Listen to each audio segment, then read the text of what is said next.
Welcome to 100 Days of FPGA. In this 100-day series, we are going to be learning digital design, hardware design and FPGA design, and by the end, we are also going to be experimenting on Zinc SoC. This video series is for everyone. Whether you are a complete beginner or you have some experience level, you are going to learn a lot from this series, since we are going to be starting from complete basics like logic gates, combinational logic, sequential logics. We will move on to hardware protocols, something like UART and I2C, and we will then finish it off with very complex system level projects, something like error correction codes and communication stuff and everything. We are going to be covering all those, and then we will also cover image processing and stuff on Zinc SoCs, and we will also touch something upon Pink SoCs as well. So in this series we are going to be having a complete comprehensive video library for learning FPGAs for everyone.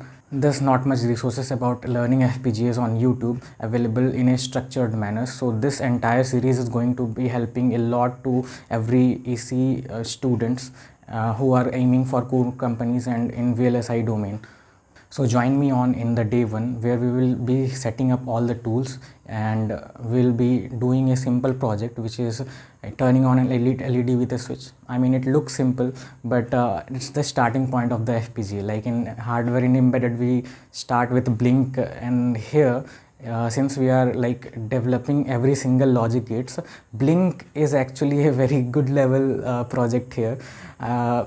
Starting off with a simple buffer and logic gates is going to be our plan, and we'll cover a complete basics from like designing FPGA, designing Verilog codes, and then implementing it on the FPGA. So let me discuss about how we are going to be approaching every concept in each of the videos. So first off, in each of the videos we are going to be understanding the concepts, like whatever the concepts that are being used in the design, and then we will design the hardware using Verilog, apply all those concepts and basically design everything in Verilog, and then we will test the Verilog code using a test bench. So we will also write the test bench in every video, and then after verification we are going to be implementing it on FPGA. So in every video we at the end will have something on the FPGA to check the design that we have implemented in Verilog.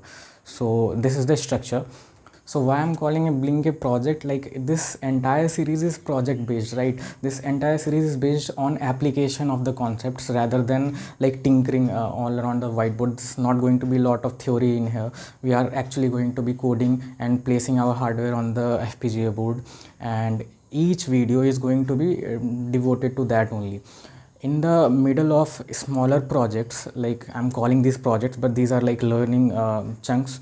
In the middle of these smaller videos and smaller projects, like every 4 to 5 videos, I'm going to add a simple project, like small projects that will include the concepts which were used in previous videos, right? So this is entirely application based in project centric series, and this is not something like studying theory all along. We are going to implement from day one itself.